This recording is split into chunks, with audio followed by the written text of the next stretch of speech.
Poised for Exit is a show for business owners who want to achieve a successful exit based on their own terms. Your business exit will likely be the biggest financial transaction of your life, and for most, you'll have one shot at doing it right. The topics and guests we feature and the stories they share will provide valuable ideas and strategies to improve operations and grow enterprise value so you can achieve the best possible exit outcome. Now here's your host, award-winning certified exit planning advisor, Julie Keys. Welcome, everyone, to the Poised for Exit podcast show. Our guest is the founder and CEO of an HR and virtual assistant agency. She's going to talk with us today about how business owners can build dream teams for today and beyond. Stay with us. We're going to hear from her right after these messages. Thinking about selling your business in the next few years? Don't wait to start planning. I've seen too many business owners wait too long and regret it. Freedom Financial Partners are financial advisors who specialize in exit planning for business owners, helping you reduce tax surprises, protect what you've built, and quantify how much you need from the sale. Their proven process helps you think beyond your business so you can move forward with clarity and confidence. The longer you wait, the fewer options you may have. Download your free financial readiness assessment today at ffpforme.com/exit. That's ffpforme.com/exit. My name is Todd Crow, and I'm the president of the Twin Cities Exit Planning Chapter. If you're a business owner and advisor and want to learn more about the world of exit planning, you're invited to visit the Twin Cities chapter of the Exit Planning Institute. You can expect top-level education delivered by subject matter experts at every monthly meeting. Grow your network and draw from the learning that could be a game changer for your business or your practice. There's no pressure to become a member, so come and see what the buzz is all about. Our meetings are held the second Wednesday of the month, 7:30 to 9 a.m. See the show notes for more information and registration links. Are you a business owner getting ready to transition? If so, I recommend True North Mergers and Acquisitions as your confidential strategic partner. They understand your business sale isn't just about one buyer and the price, but what you net that counts. In other words, what you get to keep. When you're ready for a higher level of representation that delivers consistent results, contact True North M&A to do the heavy lifting of selling your business. Learn more at tnma.com. That's tnma.com.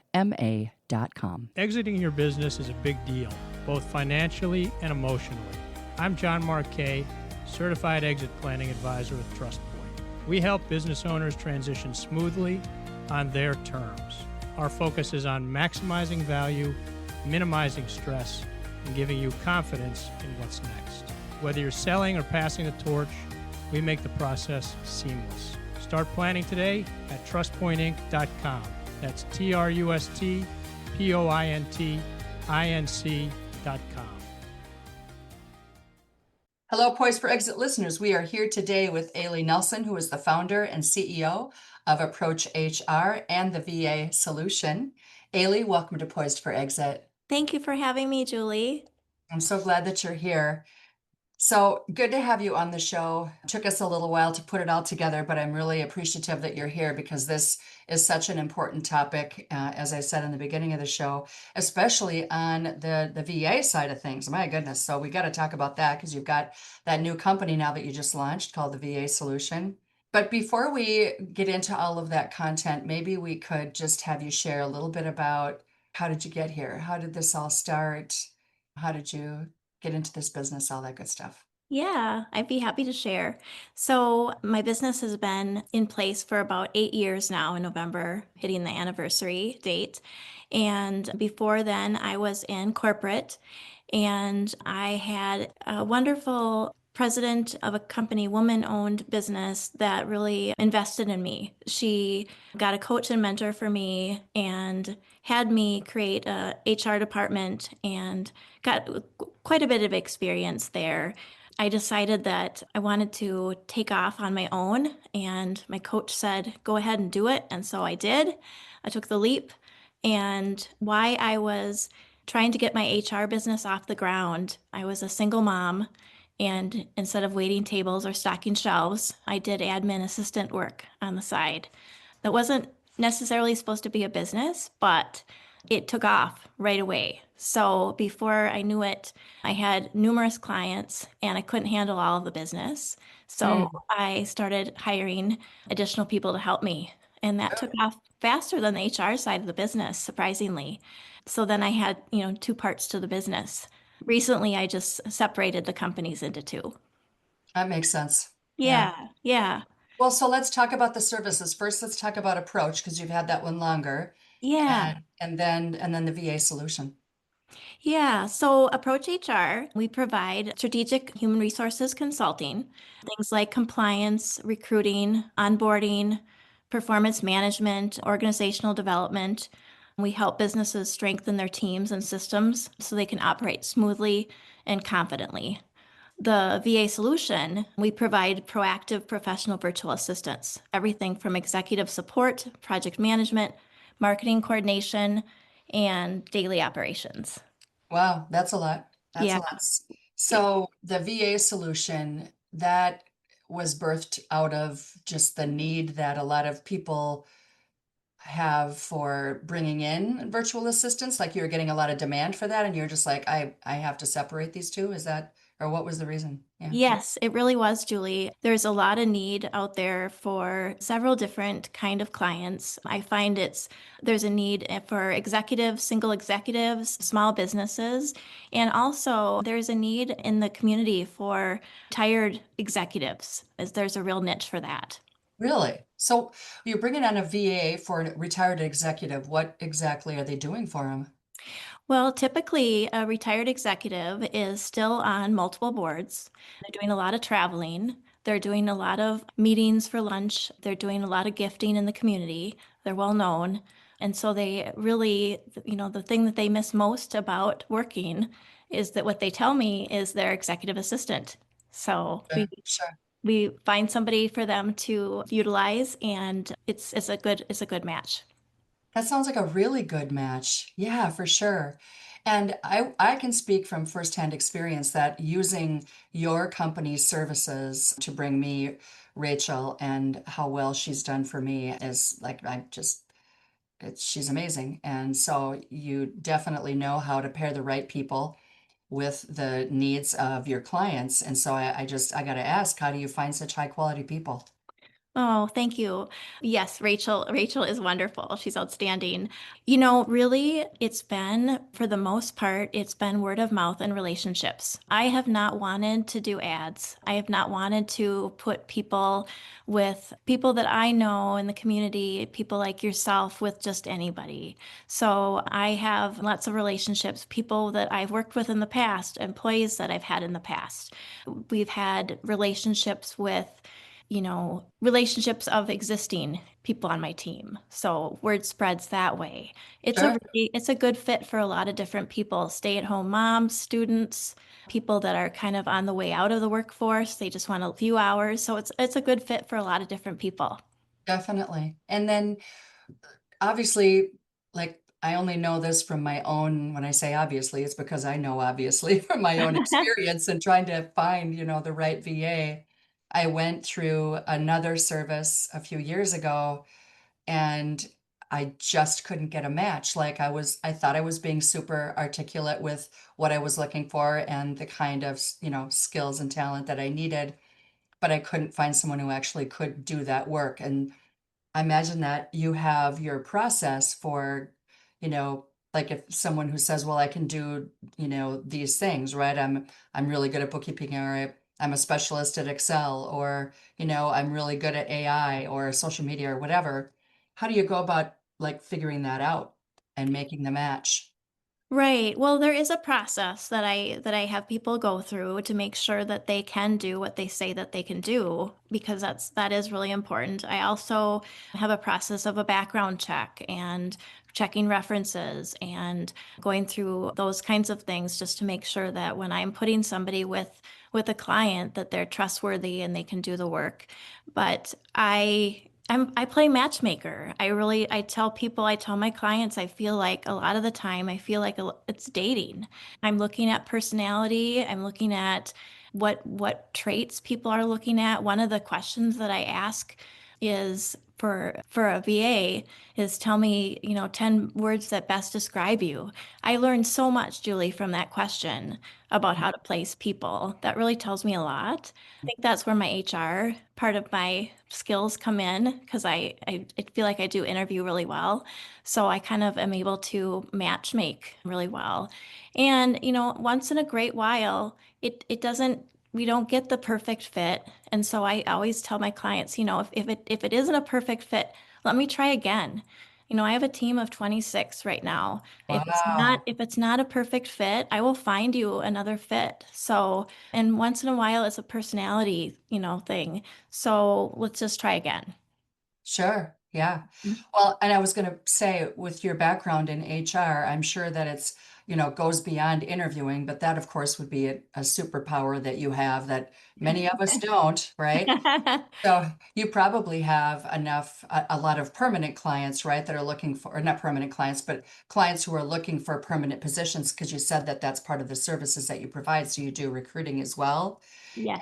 And so finding the permanent talent is probably a little bit of a challenge too, but yet you kind of know how to weed out and how to make that match. That's pretty important. It's so many of my clients, they have such a hard time filling, like they fill the position and then they realize, oh, probably not the right person for this seat.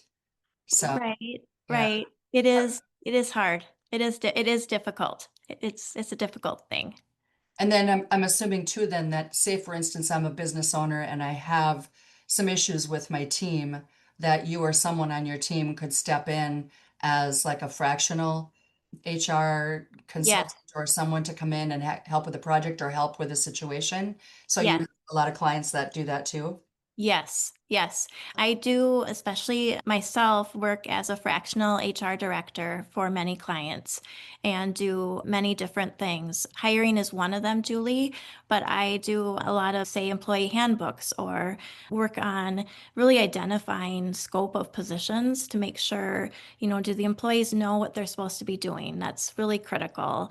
If things aren't going well, that's one of the first things I ask is have we identified exactly what this position entails and what they're supposed to be doing? So So true. job descriptions are key. Performance reviews, making sure those are getting done. And not only, hiring, but terminations, unfortunately, do quite a few of those too, because people want help making sure that those are done accurately and correctly. I do partner with an employment attorney. Her name is also Julie, and she's wonderful. She helps me whenever I'm not 100% positive on everything. I like to make sure with an employment attorney that everything is I's are dotted and T's are crossed. Well, for sure. Yeah, we don't want our clients to get in trouble, and there's so many ways that they can these days. Yes, Right? It yes. seems like now more than ever, we have to be just so careful about how we go about that process. And I saw that on your website too. I was happy to hear that. So, because I'm sure there are many listeners out there who are like, oh, I think I need to call this gal. So, yeah, do you have a couple of client situations that maybe you could help illustrate some of the things that you do that you could share with our listeners? Well, I think that you are a really good example of having a perfect fit. I know you and Rachel work so well together, and that she has really helped you in many different types of areas. I am trying to think. I have used my virtual assistant in many different ways, from working with human resources to helping me put together employee handbooks to working I just did finished James J. Hill days where I had a booth and I had some of my team working the booth and helping spread the name and hand out information about our businesses. And so that was another example of some things that we've done. There's just so much project management, ways of streamlining things, businesses, figuring out what kind of software to use. There's so many different softwares out there. What's the best kind? And so often people don't necessarily get it right the first time, but if the VAs know so many different kinds and know the best tips and tricks.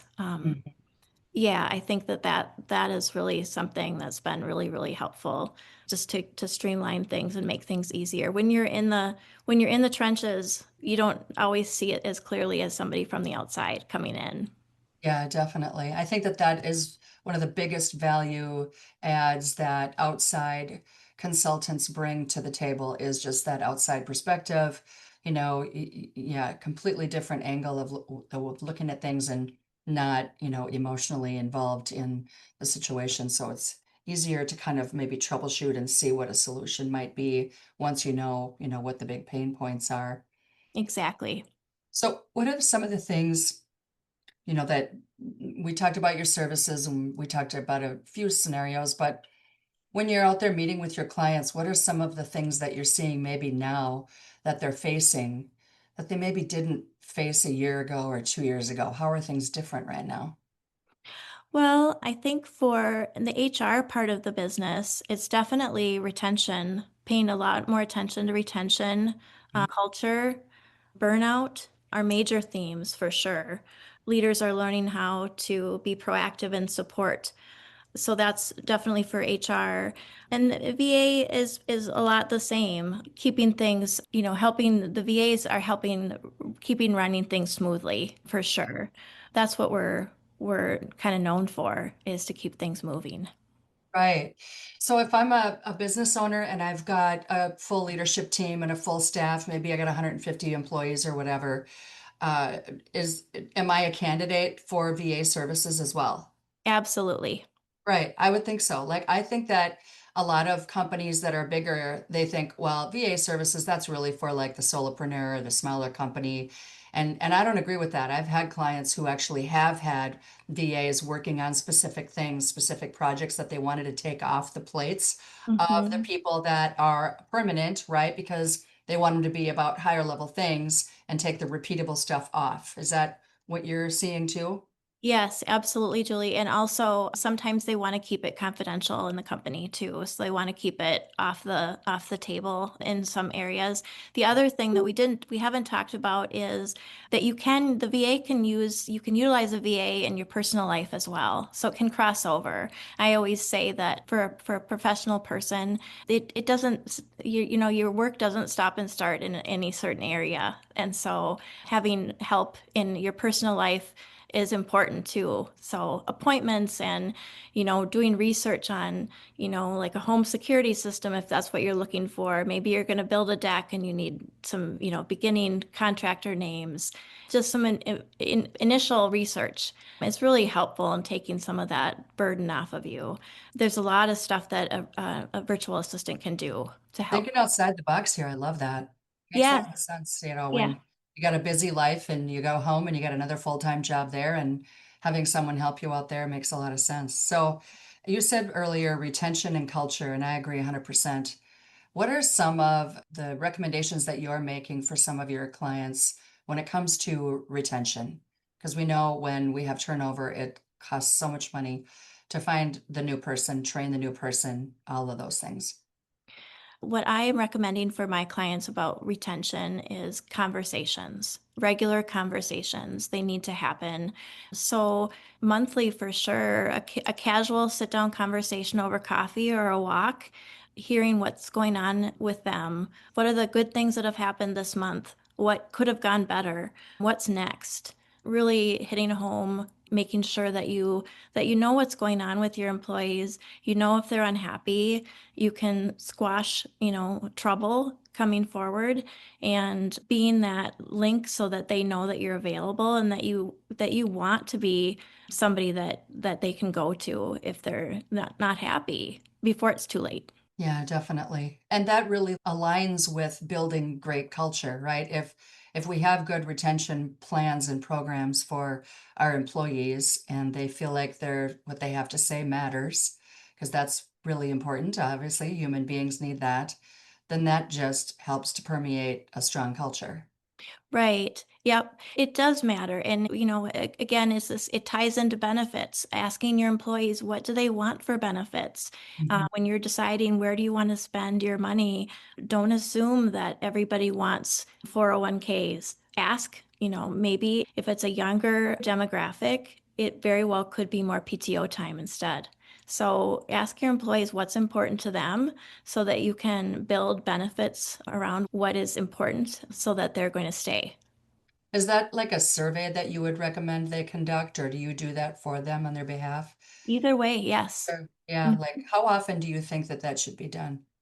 I would say probably once every 3 years would Sure. be a good amount of time to do that. I also would encourage people to do stay interviews, would be to talk to people, have somebody come in from the outside, like a consultant like myself, and talk to your employees about, how are they feeling? Do they like what's going on? What makes them stay? What would make them leave?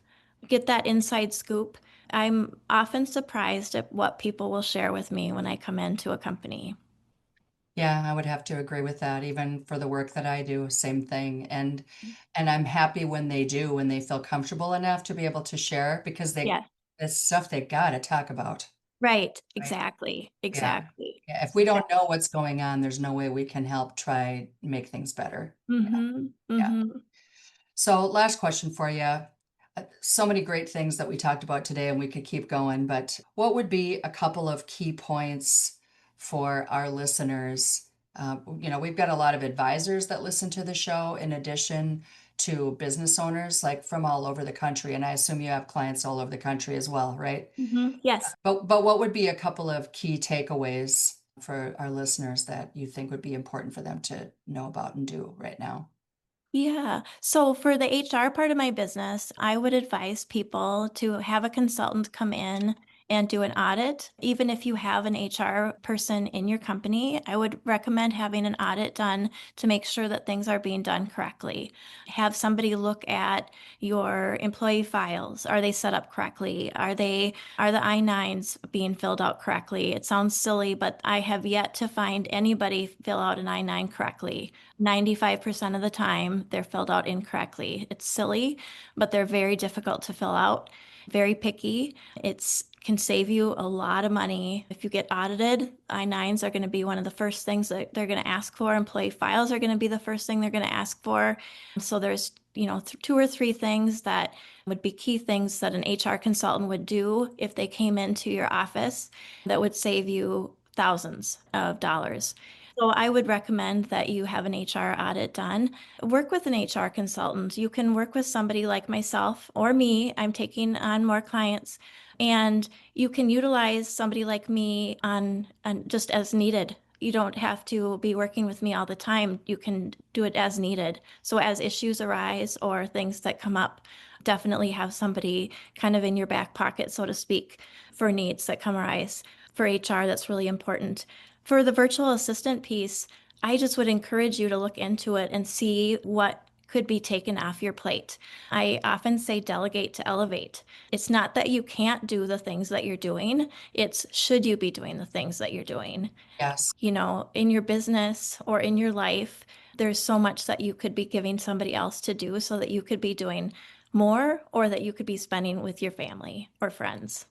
Yes. Right. And not working 13 or 14 hours a day. Right, right. Right. Exactly. Yeah. Literally getting time back in your day. Yeah, or doing higher level things, right? Because so Yeah, many of the things that people end up doing, regardless of their position in a company, are things that really don't move the needle. They're just, right, manual, busy work. repeatable. Yeah, for sure. Busy work. Yeah, exactly. And it needs to be done. It's important, but at the end of the day, it's not the owner and top leadership shouldn't be doing it. Right. I agree. Well, geez, this has been great. Thanks so much, Ailee, for Yeah. joining me on the show today. I really appreciate it. Thank you, Julie. Thank you for having me. Appreciate Absolutely. it. Yeah, and thank you to our listeners as well. We have a lot of loyal listeners out there. We really appreciate you. Thanks for the support. Thank you for supporting our sponsors. Couldn't do it without you. Thanks. Join us again next time.